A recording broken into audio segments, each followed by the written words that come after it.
10장. 노아의 아들 셈과 함과 야벳의 족보는 이러하니라. 홍수 후에 그들이 아들들을 낳았으니 야벳의 아들은 고멜과 마곡과 마대와 야완과 두발과 메섹과 디라스요, 고멜의 아들은 아스크나스와 리밧과 도갈마요, 야완의 아들은 엘리사와 달시스와 기띔과 도단임이라. 이들로부터 여러 나라 백성으로 나뉘어서 각기 언어와 종족과 나라대로 바닷가의 땅에 머물렀더라. 함의 아들은 구스와 미스라임과 붓과 가나안이요, 구스의 아들은 스바와 하윌라와 삽다와 라마와 삽드가요, 라마의 아들은 스바와 드단이며, 구스가 또 니므롯을 낳았으니 그는 세상의 첫 용사라. 그가 여호와 앞에서 용감한 사냥꾼이 되었으므로 속담에 이르기를 아문은 여호와 앞에 니므롯같이 용감한 사냥꾼이로다 하더라. 그의 나라는 시날 땅의 바벨과 에렉과 악갓과 갈레에서 시작되었으며, 그가 그 땅에서 아수르로 나아가 니느웨와 르호보딜과 갈라와 및 니느웨와 갈라 사이에 레센을 건설하였으니 이는 큰 성읍이라. 오늘 말씀을 보시면은 이 족보가 계속해서 나오고 있습니다. 성경에 보면은 종종 이 족보가 나오는데요, 이 족보를 왜 읽어야 되나 이런 생각이 드시는 분들이 있을 겁니다. 그리고 실제로 이 족보만 나오면은, 그 이름들이 나오면은 그냥 쭉 다 스킵해 버리는 그런 경우도 생각보다 성경을 통독하다 보면은 많이 나오는 현상들이죠. 그런데 여러분, 이 족보를 기록한 것이 그냥 기록한 것이겠습니까? 아니죠. 하나님이 중요하니까 기록하셨고 필요하니까 기록하신 것입니다. 성경이 이게 제한된 분량인데 여기에 정말 하나님께서 하고 싶으신 모든 말씀들을 담으셨거든요. 그러면은 이 족보를 담으신 건요, 그냥 담으신 게 아니라 이것이 반드시 필요하기 때문에 선정해서 다루신 것이라는 거죠. 여러분이 이름이 쭉 나열되어 있지만 사실 이 이름이 생각보다 굉장히 중요합니다.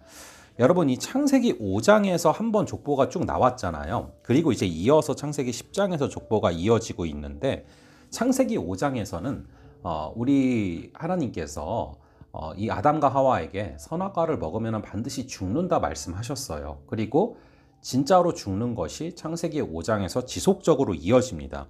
이 창세기 10장은요, 또 이름이 쭉, 이 노아의 후손들의 이름이 쭉 이어지고 있는데, 이 창세기 9장 1절에서 생육하고 번성하여 땅에 충만하라 라고 약속하면서 명령하지 않으셨습니까? 그런데 그것이 그대로 이루어지고 있는 것을 이 10장 자체가 증명하고 있는 것이죠. 그래서 크게는 창세기 9장 1절과의 그 맥락 가운데서 바라보셔야 되는데요. 여러분, 이 이름이 정말 중요한 게요, 여러분 사실 그래요. 우리가 상식적으로 생각을 해봐도요, 여기 여러분 내 이름이 나와 있다면 자세히 안 보겠습니까? 당연히 자세히 보겠죠. 여러분 이전에는요, 이 합격자 발표할 때 이 명단을 전체를 다 붙여놓지 않았습니까? 여러분, 그러면은 거기서 계속해서 내 이름을 찾고 내 이름을 한 번 보고 끝내는 게 아니라 계속해서 확인하고 이런 일들이 있잖아요. 여러분, 실제로 모세가 그런 얘기를 합니다. 이 중보기도를 하면서 생명책에서 내 이름을 제하여 주실지라도 이들을 구원하여 달라고. 그 얘기는 이 모세가 하나님과 참 다양한 비밀들을 공유한 그런 하나님의 친구 아니었습니까? 그런데 이 생명책에 이름이 기록되어 있다라는 것이죠. 여러분, 나중에 우리가 정말 하나님 앞에 가게 됐을 때 그 마지막 심판의 순간에 정말 이 생명책에 이름이 기록되어 있는가 아닌가, 이것들 계속해서 살펴보지 않겠습니까? 여러분, 이 이름이 기록되어 있는 게 그냥 기록되어 있는 게 아니라는 거예요. 여러분, 사실 성경은 족보 이야기라고 할 수 있습니다. 우리가 어떤 족보에 속할 것인가, 이것을 우리는 계속해서 성경을 통해서 바라보고 또 이것을 계속해서 우리에게 물어보게 되는 것이죠. 창세기는 1장부터 11장 그리고 12장부터 50장 크게 두 부분으로 나뉘게 됩니다. 그래서 1장부터 11장을 보면은 창조, 타락, 홍수 심판, 바벨탑 분산, 이렇게 딱 요약이 되잖아요. 이거를 흔히 원역사라고 부릅니다. 그러므로 여기 나온 것이 원족보예요. 여러분, 이 족보가 원래 족보라는 것이죠. 우리 각자의 족보가 있겠지만 가장 근원되는 족보. 여러분, 노아가 구원받지 않았다면 우리는 아무도 없을 거예요, 이 땅에 지금. 근데 노아가 구원받기 때문에 지금 우리가 존재하는 거잖아요. 이 족보가 원족보고요. 이 족보가 있어서 우리 믿음의 계보가 계속 이어지고 있는 것입니다. 이분들이 없다면 우리 믿음도 이어질 수가 없었던 것이죠. 자, 그래서 이 족보가 나와 상관없는 것이 아니라, 이 이름들이 나와 상관없는 것이 아니라 굉장히 중요하게 연결되어 있는 이름들이다라는 걸 생각하면서 사실은 한 명 한 명 이름을 자세히 보실 필요가 있는데요. 여기서 이제 우리가 좀 주목해서 바라봐야 될 부분들은요. 여러분, 우리가 앞장에서 살펴봤지만 이 선악과를 기점으로 해서 인류는 두 가지 계열로 쫙 나뉘게 됩니다. 이 가인같이 힘 있는 자가 다스리는 공동체가 있고요.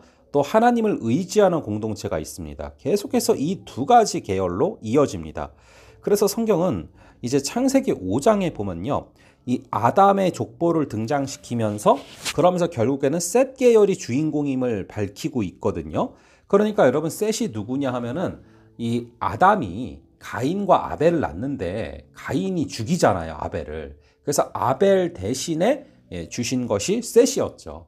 근데 셋이 자녀를 낳는데 에노스라고 불러요. 에노스가 깨지기 쉬운, 부셔지기 쉬운 이런 뜻이었잖아요. 그래서 사람은 깨지기 쉽고 부셔지기 쉬우니까 그때부터 여호와의 이름을 불렀고 그때부터 하나님을 예배하였더라. 이렇게 셋부터 이제 정통적인 하나님을 사랑하는 그런 계열인 거예요. 그런 계열이 있나 하면은 가인처럼 힘 있는 자가 다스리는 그런 공동체, 하나님을 의지하지 않고 자신의 힘으로 살아가는 공동체가 있단 말이죠.